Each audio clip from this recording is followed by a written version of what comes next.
The seat belt should be properly affixed to the vehicle and properly adjusted for driver comfort. Make sure it latches and unlatches. The belt should have no rips, frays, or loose material.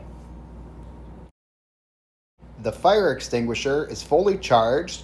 It is securely attached to the truck floor, and it will not roll around. If you are carrying a non-hazardous load, the extinguisher must have a minimum UL rating of 5 BC. For hazmat loads, the minimum is 10 BC UL rating. There must be a minimum of 3 red bidirectional reflective triangles carried in your truck. This vehicle operates using fuses. You must carry a minimum of 1 spare fuse for each type used on the vehicle. In this case, we have 6 spare fuses in the overhead compartment. Our fuse box is located on the passenger dash. The windshield is clean, clear, and unbroken. There is no evidence of separation of the glass layers or delaminating. There are no unauthorized stickers or anything that might block the driver's view.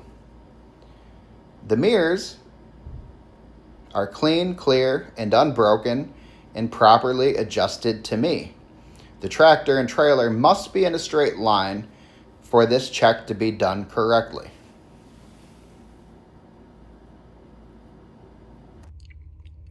We are going to perform a safe start. We're going to make sure the vehicle is in neutral and that the brakes are engaged. We're going to turn the key to the on position, and we are going to look at the dash to see if the ABS lights and the DEF lights come on and go off within 3 seconds. Our ABS lights and our DEF lights, they both came on and they both went off. Now we are going to start the engine.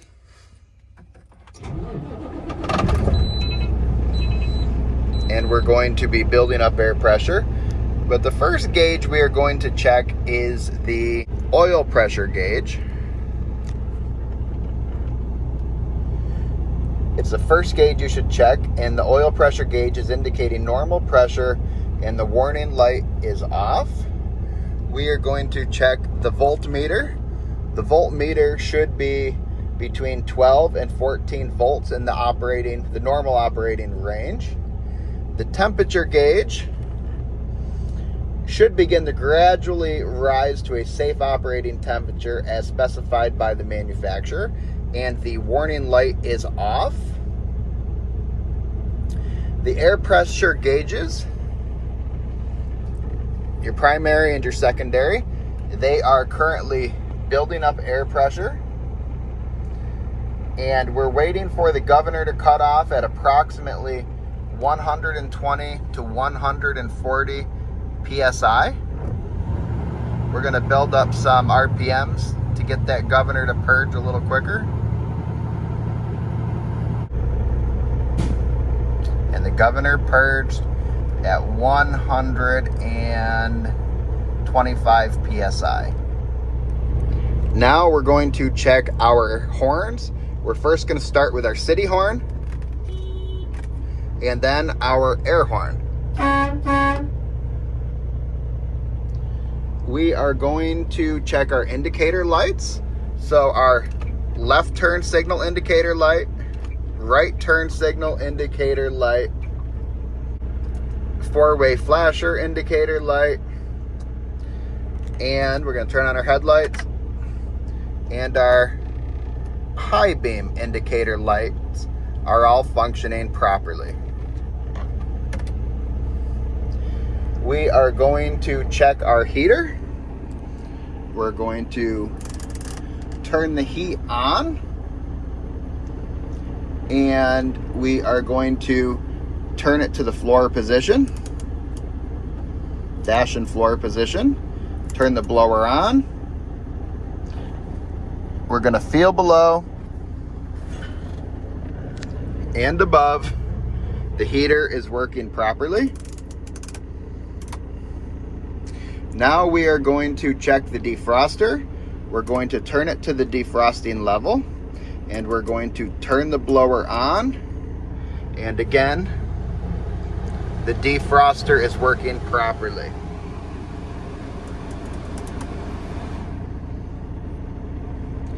Now we are going to check the wiper blades. The wiper blades are in good condition. The rubber is not dry rotted or cracked. The wiper arms have good spring tension and they are pressing snugly against the windshield. The wipers are working and the washer fluid is squirting properly. We are verifying that our air pressure system is fully charged. We're going to be once again listening for the governor to purge. The governor purged between 120 and 140 psi. Now we are going to do a trailer parking brake tug test. I will release the tractor parking brake, shift the vehicle into drive, and tug gently against the trailer brakes twice. This will make sure the trailer brakes are working properly and that the locking jaws are secured around the kingpin.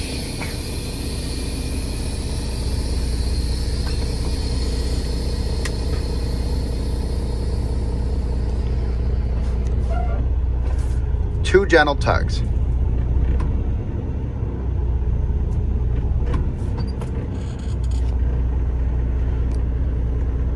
The trailer brakes are working properly and the locking jaws are secured around the kingpin. Now we're going to do the tractor parking brake tug test. We are going to release the red parking brake, place our vehicle in drive. We're going to give two tugs. I would inform the examiner that this modern tractor does not allow a tractor parking brake tug test. Now we're going to perform our rolling service brake test.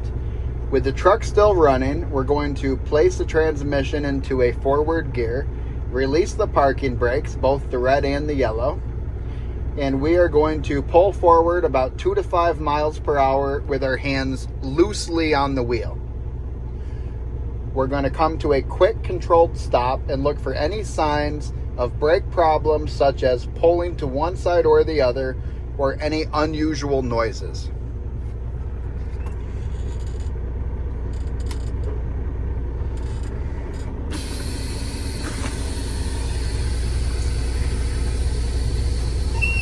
We're going to place our hands loosely on the wheel.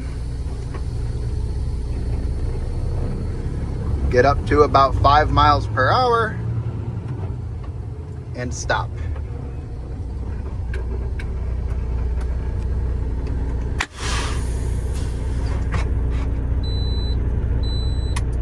The wheel did not move to the left or the right, and the vehicle did not make any unusual noises. Now we are going to get our PSI back up to 120 to 140 PSI.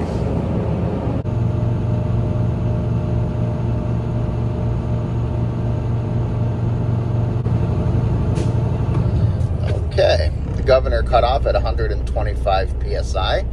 Now, we're going to turn our engine off. And we're going to turn the key back to the right.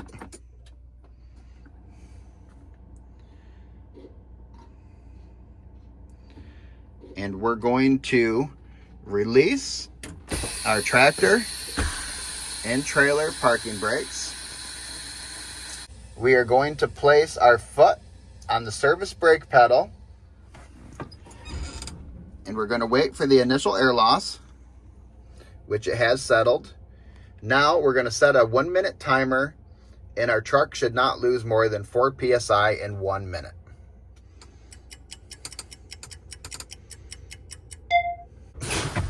Okay, did not lose more than 4 PSI in 1 minute. I will pump the brakes down and the low air warning light and audible alarm will activate at 55 pounds or above.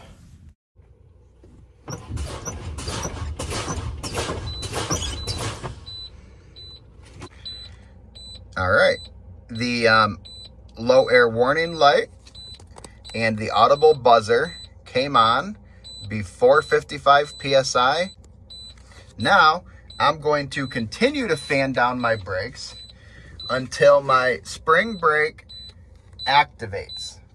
And it should activate between 20 and 45 pounds.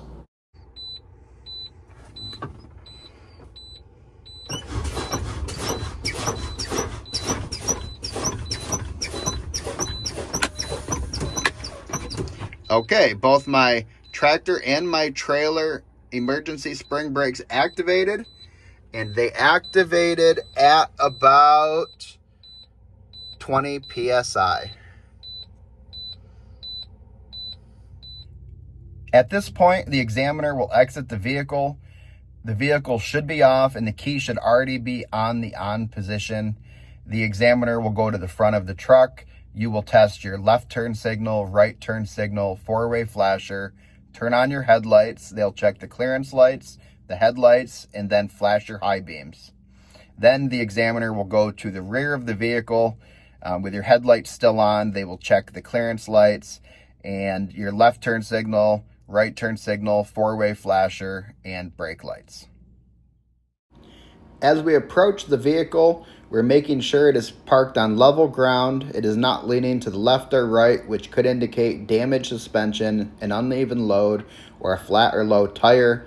We're also looking to make sure there are no objects around the vehicle that could damage the vehicle. We are going to check underneath to make sure that there are no fluid leaks and there are no puddles on the ground. The clearance lights are clean, clear, and unbroken, amber in color, properly mounted and secured. The headlight assemblies are properly mounted and secured. The headlights, clean, clear, unbroken, white in color. The reflectors are clean, clear, unbroken, amber in color. And the turn signal and four-way flasher bulbs are clean, clear, unbroken, and amber in color. Then we're going to pop the hood.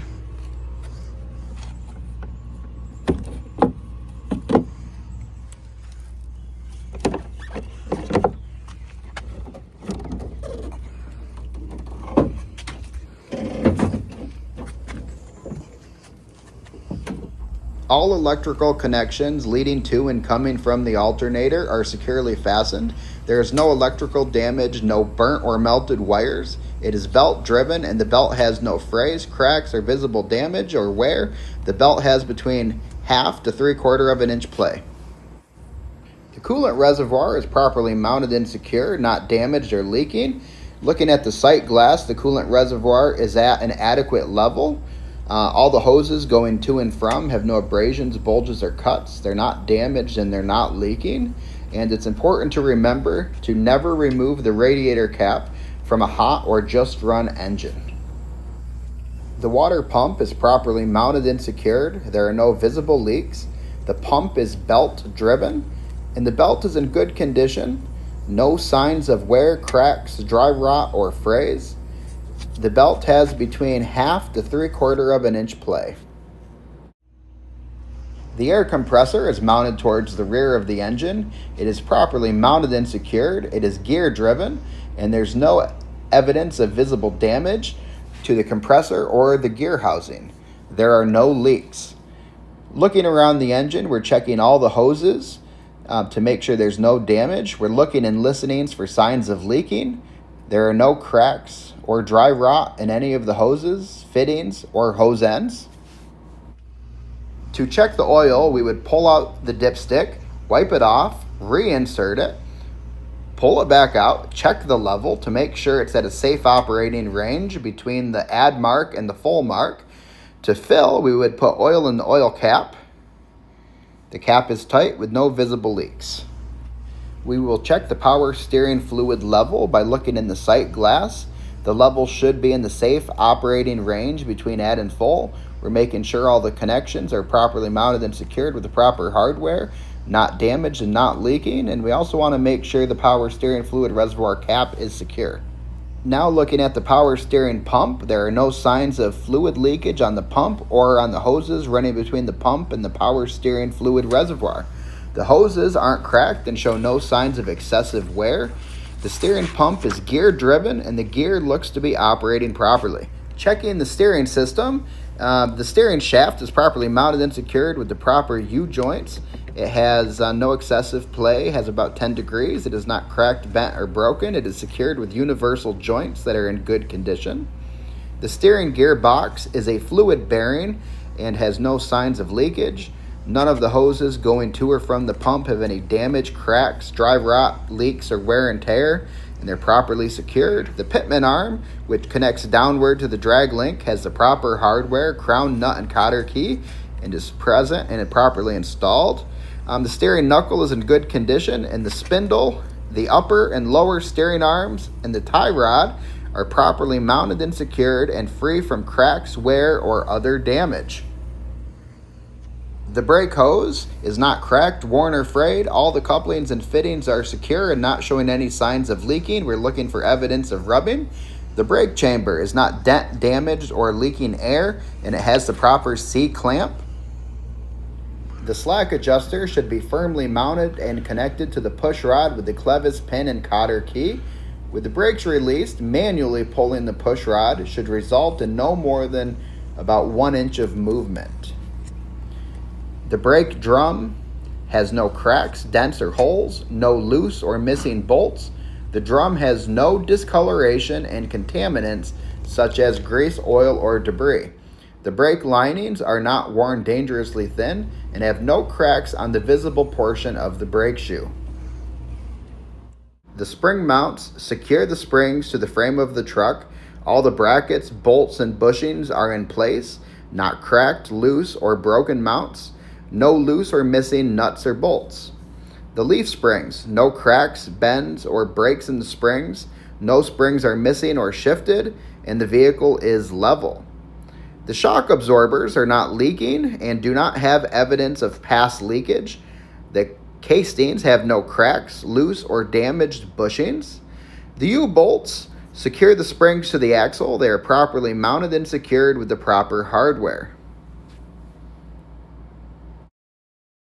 We're checking both sides of the rim to make sure that there are no cracks, dents, dings, or illegal welds. Then we're going to look at the tire sidewalls on both sides to make sure that there are no abrasions, cuts, tears in the rubber, or puncture damage. We're looking at the tire tread. The tread should be worn evenly. Each steer tire should have a minimum of no less than 4/32 of tread depth between each groove, and the tread is worn evenly. The valve stem is properly centered in the hole. The valve stem and the cap are not missing, broken, or damaged in any way. I would check with the tire gauge that the tire is inflated to the proper manufacturer specifications. The recommended load rating and tire pressure settings can be found on the sidewall. The lug nuts are present, none are loose, and there is no evidence of them having been loose. No visible rust trails, holes, cracks, or oblonging on the bolt holes. The hub seal, make sure that the hub seal is intact and has no visible signs of leakage such as pooling, hub oil on the rim. If there is a sight glass, ensure that the hub is filled with oil to an adequate level. The side light is clean, clear, unbroken, amber in color. It is properly mounted and secured. It functions as a running light, a turn signal, and a four-way flasher. The door opens and closes properly and is not damaged in any way. The door hinges should not allow for excessive door movement, and the door weather seal should be intact. The window should be clean, clear, and free from damage such as cracks in the glass. The mirrors are properly mounted and secure, clean and clear, and are not loose, cracked, or broken.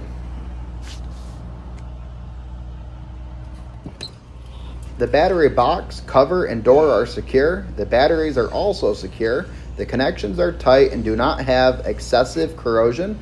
The cables are not worn or frayed. The steps are solid and securely bolted in place. Confirm that they can support your weight. Ensure that they are clear of any debris or loose objects. The DEF tank is properly mounted and secured, not damaged or leaking. There is adequate diesel exhaust fluid in the DEF tank. There should be at least 1/8 of a tank of exhaust fluid at all times. The cap is secured. The fuel tank has no cracks, dents, or any signs of leaks. The saddle straps that secure the tank to the frame of the truck are in good condition and have the rubber gasket separating the tank from the straps is intact and not worn. There are no leaks from any lines coming from or leading to the fuel tank. Make sure the cap is secure, not leaking. Inside it has a rubber O-ring and a metal safety chain. The steps are secure, solidly bolted, and can support my weight. The catwalk is securely bolted to the tractor, and the frame area behind the tractor cab is solid enough for the driver to stand when coupling and uncoupling. The exhaust and muffler is properly mounted and secured. There is no visible damage or black soot which would indicate an exhaust leak.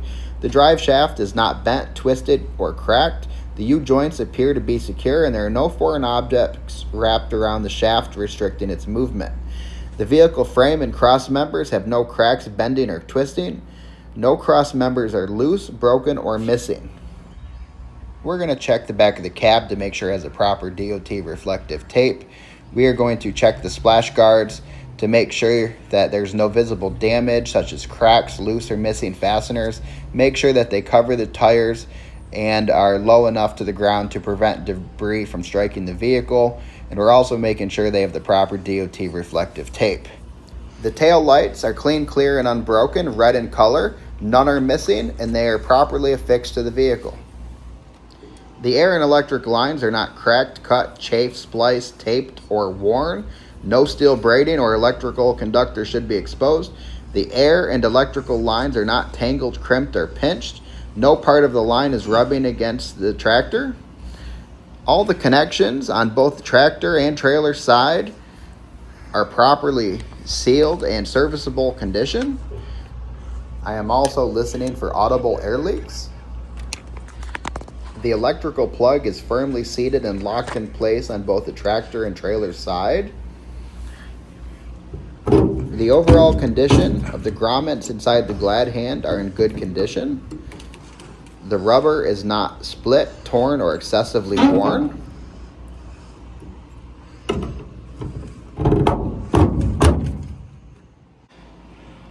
The trailer apron, this is the very bottom of the trailer. Make sure the visible part has no cracks, bends, or breaks. There's no gap between the fifth wheel and the skid plate. It should be resting flat. The fifth wheel skid plate is properly greased. It is securely mounted to the platform, and all bolts and pins are secure and not missing. The fifth wheel release handle is all the way in and fully engaged in the lock position.